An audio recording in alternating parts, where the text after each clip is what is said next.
Welcome to Transit TLDR, where we watch the MTA board meetings so you don't have to. Here's what you missed at the most recent meeting. Jano Lieber, CEO and chair of the MTA, kicks things off by describing March as one battle after another. And what does that mean for us? First, congestion pricing lives on.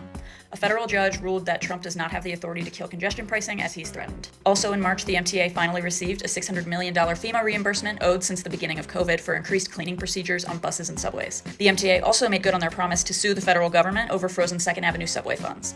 Jano hopes that the president has changed his tune on the 2nd Avenue subway after he said in a press conference, I guess you got to get it finished. So we'll see. It's budget season up in Albany, but Jano says the MTA is not making a major financial appeal this year thanks to the 2023 operating budget agreement with the governor. That said, there are two items being discussed in Albany that the MTA has interest in. The first being Governor Hochul's proposal for auto insurance reform. He says this alone would save the MTA around $50 million a year by reducing their liability in car crashes.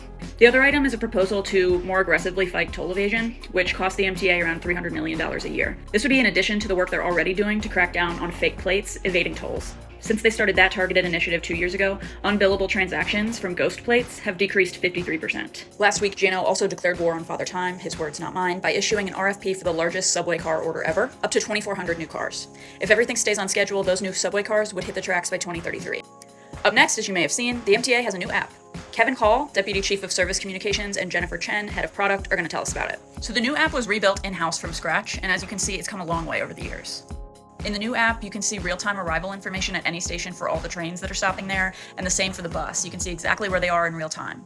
That bus tracking is also faster than before. It has a 5-second update time instead of the old 30 seconds. You can also favorite specific bus and subway routes so that you can get to the info that you use most often faster. There's a new accessibility mode, which, when enabled, will only show you accessible stations on the map and provide real-time elevator service status.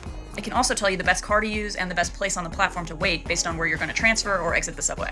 And then they premiered the app's new commercial, where we learned that this thing is so good you're going to want to hug about it. Aww. The last major presentation is about the modern Faregate pilots by Kathy Lee at the Construction and Development Agency. As a reminder, the modern Faregates that are up right now came from 3 companies competing for a citywide contract at no cost to the MTA.